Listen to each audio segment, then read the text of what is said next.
before we lose Linda, I want to ask about reproductive rights. And go ahead and put up the tweet that I did.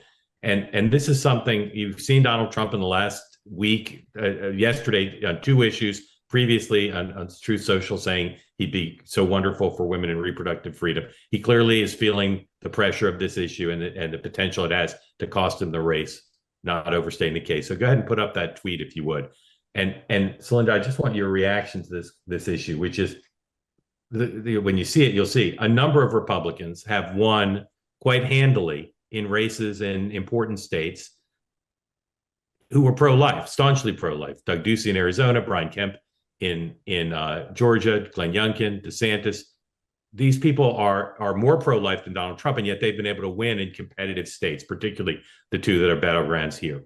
So, Celinda, I'd love, before we lose you, to just comment on that question of why is this seemingly more of a threat to Donald Trump than it was for Brian Kemp in Georgia, than it was for Governor Ducey in Arizona, and on others besides the four listed here.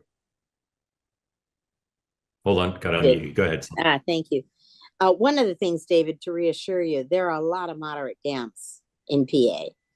And so maybe your crosstab's wrong. I actually think your crosstab is probably right. Okay, good. And I didn't look at that when I shot it out to y'all. In the Scranton Lehigh area. Okay, good. So first of all, I would say some of those Republicans were not thought to be anti-choice, just like Donald Trump was not thought to be anti-choice in 2016. I mean, we tested over and over again, and people said, like, we said, I was moderating groups in Michigan, he's going to defund Planned Parenthood. And people laughed at me and said, he's probably paid for 3 abortions at Planned Parenthood. Don't be ridiculous. So I think there is a post-Dobbs world and a pre-Dobbs world. But people we polled against Youngkin on abortion, and people did not believe he was anti-choice, or that he would act on it. And, you know, he ran a very good 2-tiered campaign where he was right-winger by night and moderate by day. And that 2-tiered, he got away with it. It really worked.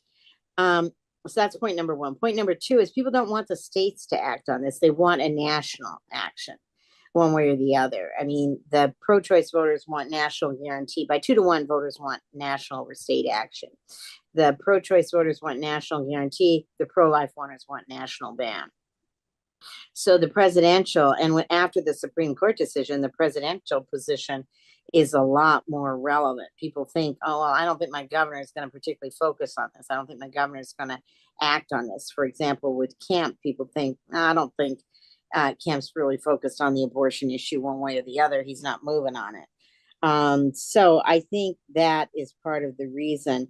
And then a much more aggressive campaign has been run against Trump on the abortion issue. And it's been a 2-year campaign.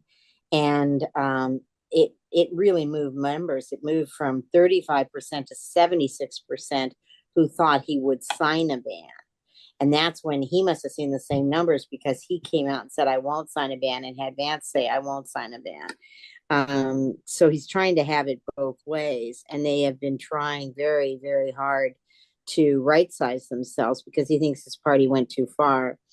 And, you know, like on the IVF issue, the dirty little secret is IVF is very expensive. 46% of the people who have IVF treatments are Republicans, because Democrats can't afford IVF. Democrats often have insurance that doesn't cover IVF. So this, I think Trump knows his peers. He knows that the party has gone too far, and he wants desperately to get this issue.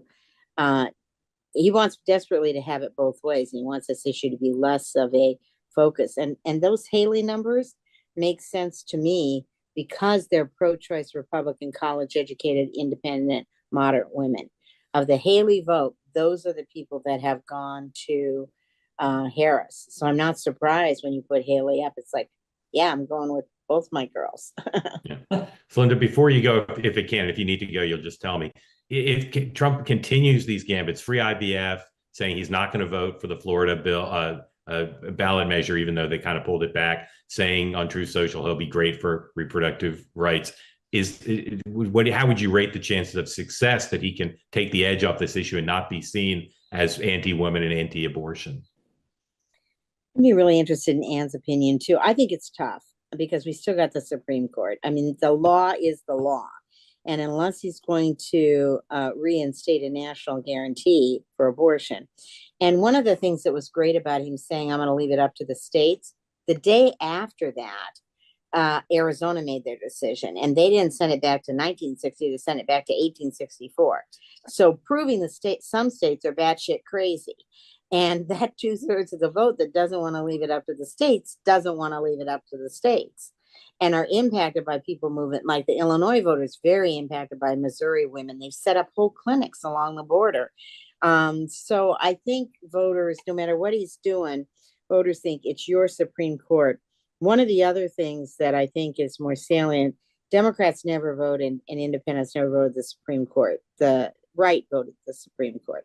Not true anymore after Dobbs. And one of the things when you say to people, you have to tell them how many judges there are because they don't know how many judges are on the Supreme Court. But when you tell people that Donald Trump could appoint 3 justices of the 9, and that could take him to a 7-2 margin, people are like, whoa, that will not be a good idea. And so I think that Supreme Court narrative can help reinforce the abortion narrative.